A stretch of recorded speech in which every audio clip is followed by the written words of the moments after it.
Oke, selamat pagi semuanya. Apakah suara saya jelas, teman-teman? Jelas, Bapak. Oke, baik. Ya, saudara, hari ini ya kita saudara memasuki tahun 2026. Nah, saudara, kita mau sama-sama ingat ya fokus kita tahun 2026 ini adalah ya kalau untuk Aba Love Industry ya, saya yang dimuridkan. Jadi saudara, kita mau pastikan setiap kita dimuridkan ya supaya kita bisa menjadi murid kerajaan, kingdom disciple. Nah, ingat saudara, murid yang Tuhan mau adalah murid kerajaan, bukan sekedar murid saja, tapi murid itu berkaitan sama kerajaan, saudara. Ya, karena Tuhan Yesus ya mencetak murid-murid kerajaan. Nah, karena itu saudara, kita hari ini mau belajar bagaimana kita menjadi murid kerajaan. Nah, ini saya mau ulangi apa yang saya khotbah hari Minggu. Ya, saudara yang belum pernah dengar ini, saya mohon saudara dengar dengan sungguh-sungguh di hati saudara. Yang sudah pernah dengar ini, ulang lagi saudara. Saudara sampai nangkep apa itu saudara murid kerajaan. Nah, dari murid kerajaan ada dua kata di sini saudara, kerajaan dan apa itu murid ya. Hari ini kita mau lihat dua kata ini ya, kerajaan. Nah, mari kita next kita lihat saudaraku sama-sama ya. Kita mau saudaraku melihat murid kerajaan dimulai dari kata kerajaan. Nah, kita baca di dalam Matius pasal 4 ayat 17 dan ayat paralelnya dalam Markus 1 ayat 15. Nah, kita baca dibilang begini, sejak waktu itulah Yesus memberitakan, bertobatlah sebab kerajaan sorga sudah dekat. Ya, kalau kita baca di dalam Markus, katanya waktunya telah genap, kerajaan Allah sudah dekat, bertobatlah dan percayalah kepada Injil. Ya, Markus menambahkan kata percayalah kepada Injil. Ya, kenapa? Karena Markus ditulis buat orang-orang yang non-Yahudi. Ya, mereka perlu mengerti yang namanya Injil, maka ditambah satu prinsip di sini yaitu percaya kepada Injil. Nah, saudara, sedangkan Matius tidak memasukkan kata percaya, tapi bertobat. Nah, jadi ini intinya sama aja, saudara. Ya, kita tidak ada waktu belajar tentang hal ini, tapi intinya sama. Inilah message Tuhan Yesus, berita yang Tuhan Yesus sampaikan. Ya, Yesus itu datang ya untuk apa, saudara? Mengajarkan tentang kerajaan Allah kepada murid-muridnya, saudara. Dia datang ya untuk apa, saudara? Menyatakan kerajaan Allah ya di bumi ini. Makanya dia bilang kerajaan sorga sudah dekat. Kenapa sudah dekat? Oh, rajanya sudah datang. Yesus itu raja dalam kerajaan sorga. Ya, makanya dia sudah datang, kerajaannya juga sudah dekat, saudaraku. Nah, gimana caranya supaya bisa masuk ke dalam kerajaannya, saudaraku? Bertobat dan percaya kepada Injil. Nah, itulah message yang Tuhan Yesus sampaikan, saudara. Nah, kenapa dia menyampaikan kerajaan Allah kepada dunia ini, saudara? Nah, konteksnya, kalau nanti saudara baca dalam Matius 4, ya, ayat yang ke-12 sampai dengan ayat yang ke-16, karena pada waktu itu, saudara, ya, bangsa-bangsa hidup dalam kegelapan. Ya, mereka berdiam di negeri, ya, di negeri apa, saudaraku? Ya, negeri maut, saudara. Ya, di situ ada, saudaraku, ya, berbicara tentang, ya, negeri yang dinaungi oleh, saudaraku, maut, ya. Nah, jadi saudara, manusia sedang hidup dalam kerajaan kegelapan. Manusia, saudaraku, hidup semuanya dalam kerajaan kegelapan, ya. Nah, itu sebabnya saudara, Yesus datang di tengah-tengah dunia yang gelap ini, ya, di mana manusia hidup dalam dosa, hidup dalam kejahatan, hidup di dalam kutuk, hidup di dalam kebinasaan, saudara. Mereka dinaungi oleh maut. Nah, Yesus memberitakan jalan keluarnya. Yesus memberikan solusi bagi orang yang hidup dalam kerajaan kegelapan. Gimana supaya mereka selamat dari kerajaan kegelapan? Gimana supaya mereka, saudaraku, dibebaskan dari kerajaan kegelapan? Gimana caranya, saudara? Ganti kerajaan. Ya, kerajaan Allah sudah datang. Ya, kalau mereka, saudaraku, ya, mau meninggalkan kerajaan kegelapan, masuk ke dalam kerajaan terang, maka mereka diselamatkan, saudara. Ya, jadi jalan keluarnya orang yang hidup dalam kerajaan kegelapan adalah ganti kerajaan. Mereka pindah kerajaan dari kerajaan gelap, pindah ke dalam kerajaan terang. Itulah Kolose 1 ayat 14. Kita telah, ya, dipindahkan, ya, telah beralih dari kerajaan kegelapan masuk ke dalam kerajaan terang. Nah, saudara, itulah yang Yesus beritakan waktu itu, saudara. Jadi, next kita lihat, saudara. Ya, di dunia ini ada dua kerajaan. Semua manusia hidup dalam kerajaan kegelapan, saudara. Nah, apa itu kerajaan kegelapan? Kerajaan kegelapan adalah ketika saya atau ego saya memerintah hidup saya. Ketika saya independen dari Allah, saya putus hubungan dengan Allah. Saya hidup, ya, independen. Saya hidup, apa itu, saudara? Ya, independen dari Allah. Saya yang memerintah hidup saya. Kalau saudara demikian, saudara sedang hidup dalam kerajaan kegelapan. Dan kalau kerajaan kegelapan menguasai saudara, setan menguasai saudara. Ya, maka hidup saudara hancur-hancuran. Itulah orang yang hidup dalam kerajaan kegelapan, ya. Karena egonya yang jadi raja, egonya yang memerintah, maka saudara, dia hidup dalam kerajaan kegelapan. Ya, seluruh hidupnya hancur, saudara. Ya. Nah, gimana jalan keluarnya supaya kita tidak, ya, hidup dalam kerajaan kegelapan? Pindah kerajaan, saudara. Nah, Yesus menawarkan kerajaan Allah. Apa itu kerajaan Allah? Kerajaan Allah adalah di mana Kristus yang memerintah saya. Lihat gambarnya, saudara. Saya, ya, bukan ada di tahta, saya yang diperintah oleh Kristus. Ketika Kristus memerintah saya, itulah kerajaan Allah, saudara. Saya sedang hidup dalam kerajaan Allah. Ya, di dalam kerajaan Allah, saudara, maka ada apa, saudaraku? Ya, di situ ada damai sejahtera, ya, ada sukacita, saudaraku. Di situ ada apa, saudara? Ya, ada kebenaran. Di situ, saudaraku, ya, ada kebebasan. Di situ ada kemerdekaan. Di situ ada, saudaraku, ya, kuasa kerajaan Allah menguasai saya.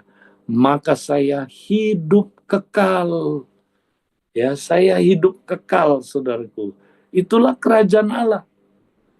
Nah, jadi saudara, kalau orang mau pindah dari kerajaan gelap ke kerajaan Allah, masuk ke dalam kerajaan Allah, apa yang diperlukan, saudara? Nah, itulah khotbahnya Yesus. Khotbahnya Yesus supaya kita bisa masuk ke dalam kerajaan Allah, keluar dari kerajaan kegelapan. Dua langkah yang harus kita praktekkan. Pertama, bertobat. Kedua, percaya kepada Injil. Next. Ya, kita lihat berikutnya, saudara. Nah, ini dia. Jadi jalan masuk ke dalam kerajaan Allah adalah 2 langkah. Bertobat. Ya, kita nggak bisa bertobat kalau kita nggak percaya. Kita nggak bisa percaya kalau nggak bertobat. Jadi 2 langkah ini berkaitan, saudara. Bertobat dan percaya itu 2 aksi, 2 tindakan seperti 2 permukaan koin, tapi 1 koin, saudara. Ya, nah itulah saudaraku bertobat dan percaya. Bertobat dan percaya nggak bisa dipisahkan, saudara. Ya, jadi langkah pertama, nah kita lihat bertobat. Bagaimana kita bisa bertobat, saudara? Ya, nah kita harus tahu dulu apa artinya bertobat. Saudara, bertobat itu artinya, saudara, adalah perubahan pikiran yang menyebabkan perubahan tindakan di mana ya kita sadar kita telah mengikuti penguasa-penguasa yang salah, ya, penguasa-penguasa yang bukan penguasa sebenarnya dalam hidup kita, ya, sehingga kita akhirnya sadar, wah, saya telah dikuasai oleh penguasa-penguasa yang mestinya bukan penguasa saya, ya. Lalu ya kita sadar ada penguasa sesungguhnya. Penguasa kita yang sebenarnya adalah Kristus Yesus, Tuhan kita. Ya, tadinya kita, saudaraku, dikuasai oleh penguasa-penguasa yang lain yang bukan penguasa kita yang sesungguhnya. Siapa itu, saudara? Nah, penguasa yang lama itu ada dosa, dosa penguasa saudara yang lama. Ya, siapa lagi, saudaraku? Setan itu menguasai saudara, dunia menguasai saudara, dan ego saudara menguasai saudara. Tapi waktu kita sadar ternyata penguasa tunggal hidup kita bukanlah ini, tapi adalah Tuhan Yesus. Ya, karena kita ya mendengar berita Injil, kita percaya Yesus itu Tuhan dan juru selamat. Yesus itu telah mati di kayu salib, ya, dan Dia, saudaraku, telah menggantikan kita. Dia telah menebus kita dari dosa-dosa kita, ya, dan Dia menjadikan kita milik Dia. Dia beli kita dengan harga tunai. Ya, Dia bayar harga di kayu salib, saudara, supaya kita jadi miliknya, supaya Dia jadi Tuhan atas hidup kita, penguasa tunggal hidup kita, saudara. Ya, Dia itu penguasa tunggal hidup kita. Nah, waktu kita sadar Dia penguasa tunggal hidup kita, ya, waktu itulah kita ganti penguasa. Kita bertobat, kita tinggalkan penguasa yang lain itu yang mestinya bukan penguasa kita. Ya, kita tinggalkan dosa, kita tinggalkan setan, kita tinggalkan, saudara, dunia ini, kita tinggalkan ego kita buang penguasa lama kita sangkali kita tidak mau lagi dikuasai oleh penguasa-penguasa lama kita, dan kita hanya mau dikuasai oleh satu-satunya penguasa tunggal hidup kita, yaitu Tuhan Yesus. Dia adalah Tuhan. Kurios. Tahu artinya kurios, saudara? Kurios artinya satu-satunya penguasa tunggal hidup kita. Apakah saudara sudah pernah membuat keputusan ini? Ya, saudara menjadikan Yesus satu-satunya penguasa tunggal hidup saudara. Atau Dia hanya salah satu penguasa hidup saudara. Oh, ada orang Kristen yang cuma jadikan Yesus salah satu Tuhannya. Ya, dia banyak Tuhan-Tuhan lainnya, penguasa-penguasa lainnya. Ya, dosa masih menguasai dia. Ya, saudara, setan masih menguasai dia. Apalagi saudara, dunia ini egonya masih menguasai dia. Ya, nah, dia belum bikin keputusan Yesus satu-satunya Tuhan. Satu-satunya Tuhan penguasa hidupnya. Ya, dia cuma jadikan salah satu, ya saya percaya Yesus Tuhan. Ya, tapi nggak apa-apalah, saya masih dikuasai oleh penguasa-penguasa yang lain. Ya, saya masih dikuasai oleh ego, masih dikuasai oleh setan. Nggak apa-apa. Ya, kita minta tolong Yesus lah. Dia salah satu aja, saudara, penguasa kita. Nah, ini saudara belum bertobat. Berarti saudara belum selamat.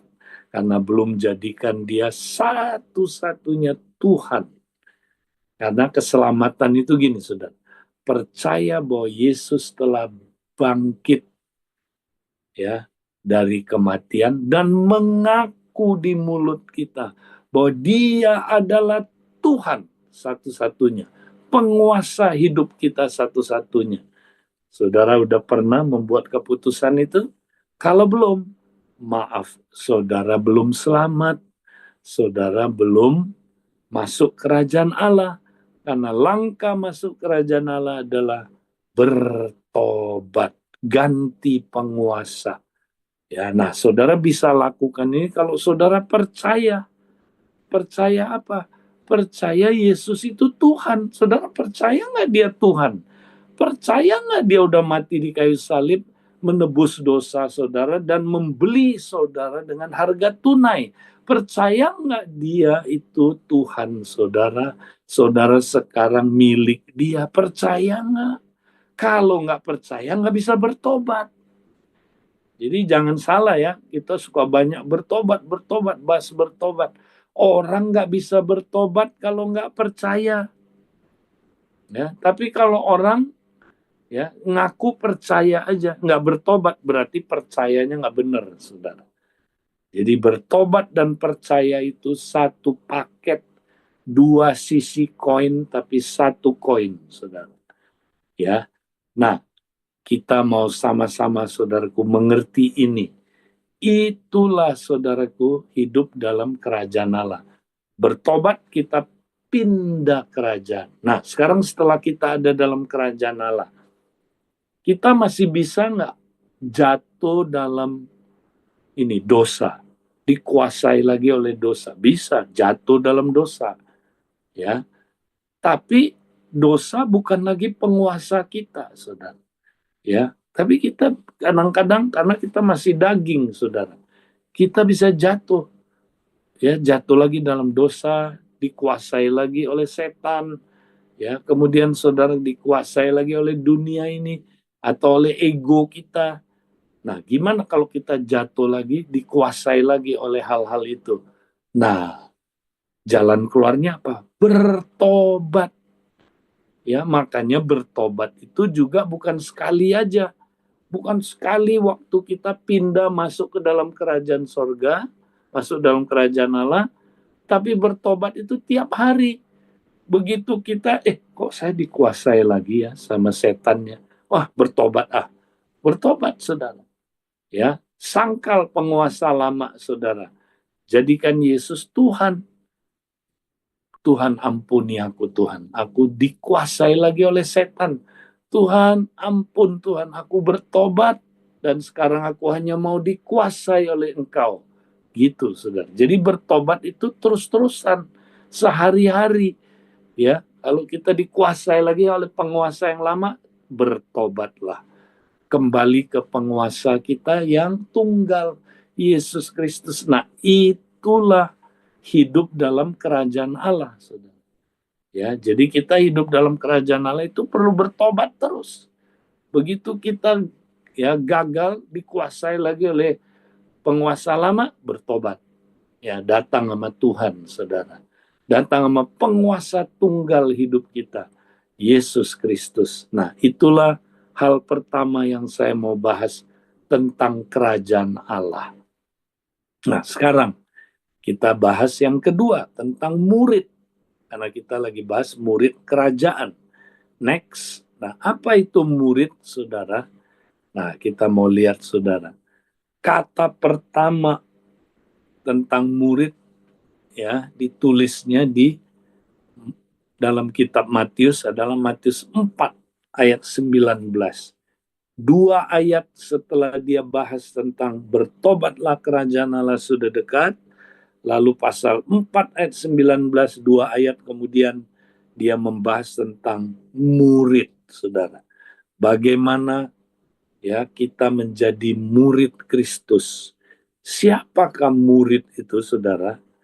Nah, saudara, pertama kali kata murid disinggung di dalam ayat ini, saudara. Mari kita baca. Yesus berkata pada mereka, mari ikutlah aku dan kamu akan kujadikan penjala manusia. Lalu mereka pun segera meninggalkan jalannya dan mengikuti dia. Perhatikan kata ikut. Ya, nah inilah konsep murid, saudara. Murid dalam bahasa aslinya adalah matetes, yang artinya pengikut. Ya, jadi seorang pengikut, tapi bukan hanya pengikut, saudara.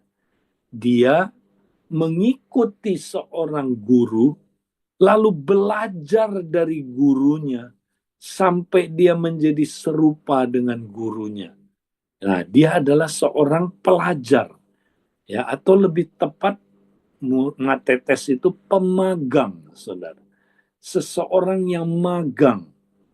Contoh, kalau saudara mau ya belajar menjadi montir, saudara nggak bisa belajar di kelas-kelas teori-teori gitu ya. Oh, cara memperbaiki mobil adalah ini. Belajar di kelas, bisa nggak? Nggak bisa. Sampai saudaraku muntah darah, nggak bisa kita jadi montir dengan belajar di mana? Di kelas. Nggak bisa. Caranya gini, saudara, ya, ikut seorang montir, magang sama dia. Ketika saudara magang sama montir itu, saudara nanti bisa belajar jadi montir. Pasti bisa, karena untuk jadi montir itu perlu skill yang dipraktekkan di lapangan. Tidak bisa teori-teori, saudara. Harus langsung dipraktekkan on the spot. Nah, demikian juga, saudara.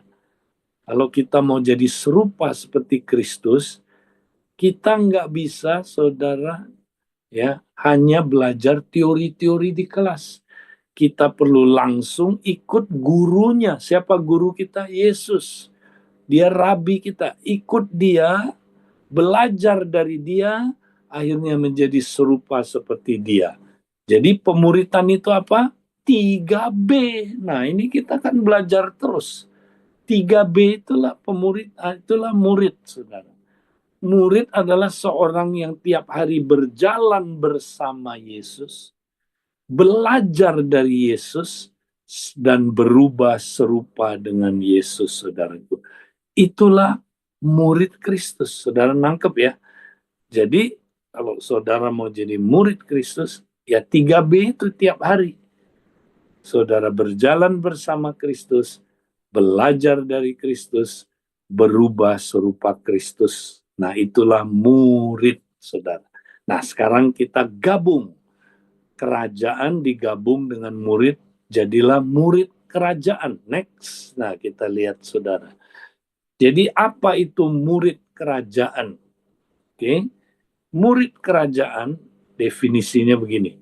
Adalah seseorang yang mengikuti Kristus sebagai Tuhan. Nah, sampai sini dulu, saudara. Jadi murid kerajaan adalah seseorang yang mengikuti Kristus sebagai Tuhan atau Raja dalam hidupnya. Jadi dia tiap hari menjadikan Kristus sebagai apa, saudara? Tuhan. Tahu ya, Tuhan tadi itu satu-satunya penguasa hidupnya. Dia nggak mau ada penguasa yang lain selain Yesus sebagai penguasanya. Nah, itulah murid, ya, murid kerajaan, saudara. Yesus itu Tuhannya. Makanya dia tiap hari diperintah oleh Yesus karena Yesus Tuhannya. Dia diperintah oleh Tuhannya. Dia taat sama Yesus. Ya, dia, saudaraku, terus menerus, saudara, ya, tunduk dan taat kepada Kristus. Ya, dia satu-satunya Tuhan dalam hidupnya. Itu yang pertama. Tapi nggak cukup sampai di situ. Yang kedua, dia belajar sebagai pemagang, ya, dengan Kristus sebagai guru atau rabi dalam kerajaan Allah. Nah, ya, elemen yang kedua, Kristus adalah guru. Nah, guru di sini artinya dia guru kehidupan. Itulah artinya rabi, saudara. Zaman dulu orang Yahudi, ya, kalau dia mau, saudaraku, ya, hidupnya berhasil, dia mesti ikut seorang rabi. Rabi itu adalah guru kehidupan, saudara. Dia bisa mengajar orang Yahudi gimana menjadi, ya, orang yang baik, bagaimana menjadi orang yang, ya, saudara, hidup sesuai kehendak Tuhan, ya. Nah, makanya rabi itu, saudara, yang mengajar dia. Nah, caranya dia menjadi pemagangnya si sang rabi. Nah, Yesus itu rabi kita, saudara. Dia mau mengajar kita bagaimana kita bisa hidup dalam kerajaan Allah. Kita bisa hidup sesuai dengan, ya, yang dia hidupi. Supaya kita menjadi serupa dengan dia, saudara. Jadi Yesus itu guru kita. Dia mau ngajarin kita tiap hari, saudara. Ya, di dalam situasi hidup sehari-hari, dia ngajar kita. Dialah guru kehidupan kita, ya. Nah, inilah murid kerajaan. Ya, jadi murid kerajaan itu, saudara, berasal dari siapa Tuhan kita. Tuhan kita dalam Yohanes 13 dikatakan, jadi jikalau aku, nah ini Yesus ini aku, Tuhan dan gurumu, ya, membasuh kakimu, maka kamu pun wajib saling membasuh kakimu. Nah, Yesus memperkenalkan dirinya sebagai Tuhan dan guru. Ya, dia adalah Tuhan kita, saudara. Penguasa tunggal hidup kita, raja kita. Kedua, dia juga guru kita. Dia datang menjadi guru kita untuk ngajarin kita gimana kita bisa hidup dalam kerajaan Allah, gimana kita bisa hidup sesuai dengan kehendaknya, sehingga kita, saudaraku, hidup, ya, seperti dia. Ya, nah itulah, saudaraku, dia sebagai guru. Nah, hari ini, saudara, kita mau mengikut dia sebagai Tuhan dan belajar sebagai pemagang dari dia, dari guru agung kita, saudara, Yesus Kristus. Nah, itulah kingdom disciple.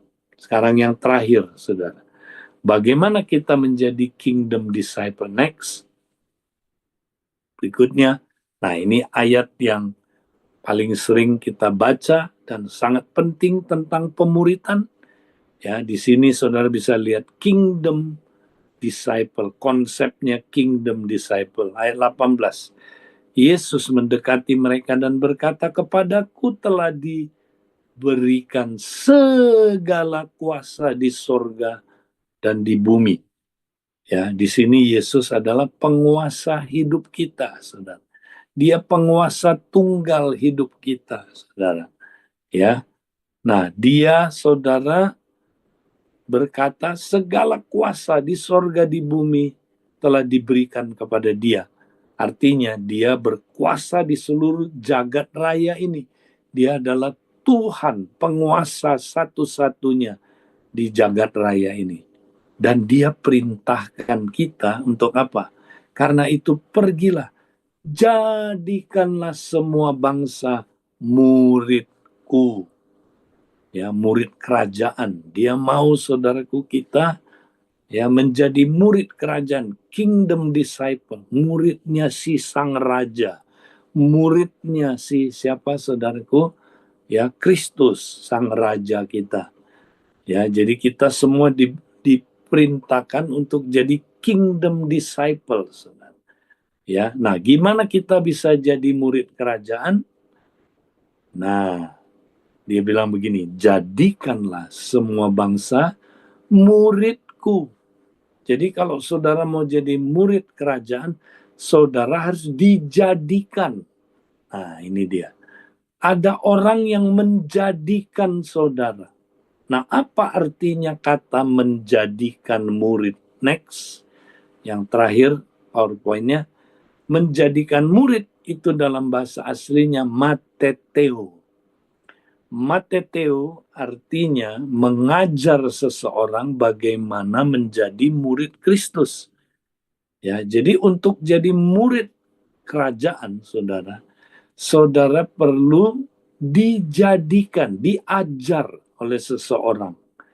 Jadi perlu ada pemurid-pemurid. Siapa pemurid saudara? Ya, yang menjadikan saudara murid itu siapa? Karena murid kerajaan tidak dibuat. Murid kerajaan itu dibuat, bukan dilahirkan. Ya, jadi kita nggak otomatis jadi murid Kristus, kita mesti dibuat baru kita menjadi murid Kristus. Ya, perlu ada yang buat kita, disciple maker. Siapa pembuat murid, saudara? Disciple maker, saudara. Ya, nah makanya tahun ini, saudara, pastikan tiap kita punya pemurid, saudara. Ada orang yang memuridkan kita. Kalau enggak, kita enggak jadi murid Kristus. Ya, perlu orang mengajar kita. Gimana caranya kita jadi murid Kristus? Ya, nah itu perlu orang, saudara. Pemurid namanya. Nah, kita lihat contoh satu, ya ini bagian terakhir, adalah Saulus. Saulus akhirnya kita tahu dia adalah Paulus, rasul yang luar biasa, saudara, penulis hampir setengah dari kitab Perjanjian Baru, saudara. Dan Rasul Paulus bisa jadi Rasul Paulus hebat begitu, nggak otomatis, saudara. Tahu-tahu dia jadi rasul, atau dia nggak diapa-apain, dia tumbuh jadi rasul, otomatis. Enggak. Ada orang-orang yang dikirim Tuhan memuridkan dia, saudara. Nah, kita lihat dikit aja, nanti ini minggu depan kita lebih banyak membahas ini. Ya, yang pertama Tuhan kirim memuridkan dia waktu dia masih awal kekristenannya, yaitu Ananias. Ananias datang, saudara, ya, untuk apa, saudara? Yaitu untuk tadi, supaya dia bisa bertobat, ya, percaya kepada Injil, dan dia bisa masuk ke dalam kerajaan Allah. Ya, dengan istilah zaman sekarang, belajar SPK pemenang. Ya, dia, saudaraku, diajarnya itu SPK pemenangnya itu oleh siapa? Oleh Ananias.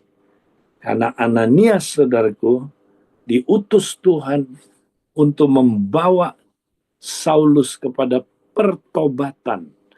Ya, dan waktu itu dia memang bertobat, saudaraku.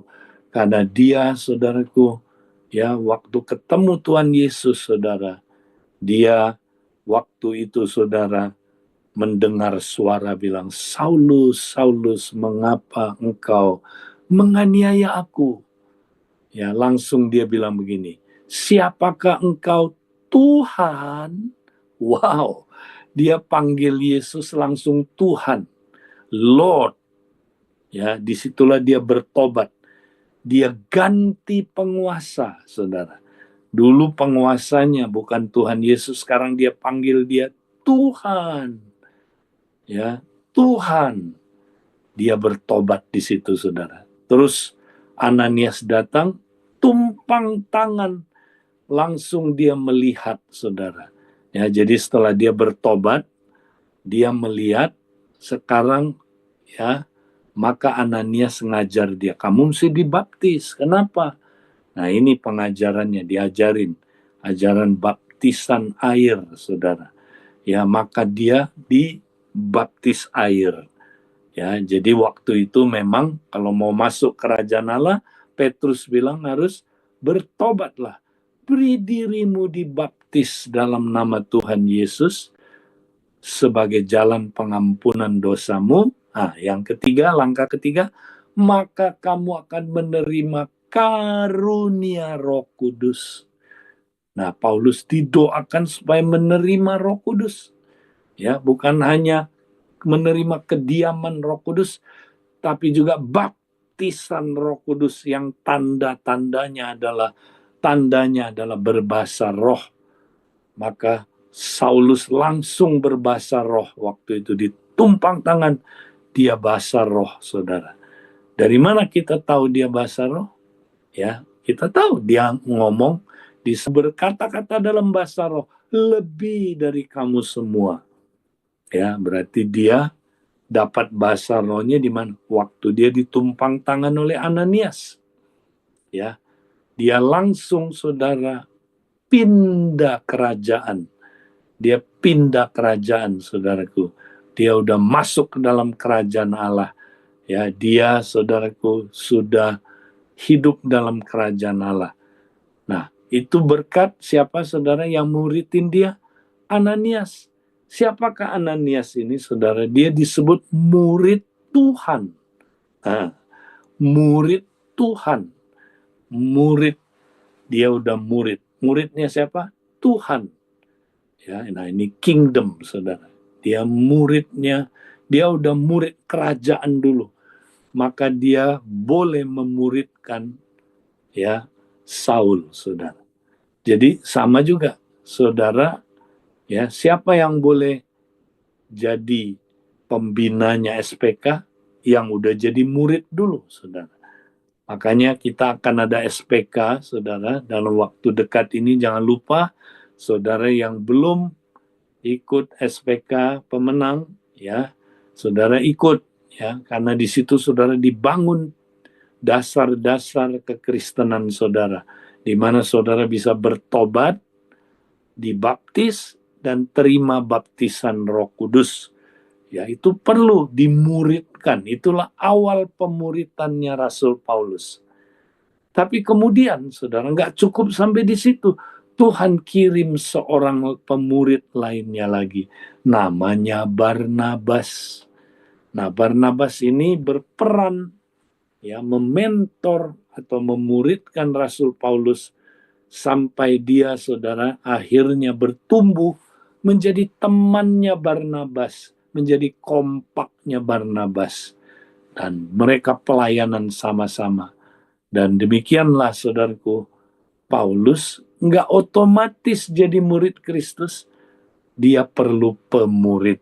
Dia perlu dia perlu Ananias dan Barnabas. Demikianlah saudara perlu. Siapa pemurid saudara? Pastikan tahun ini saudara menjadi saya yang dimuridkan.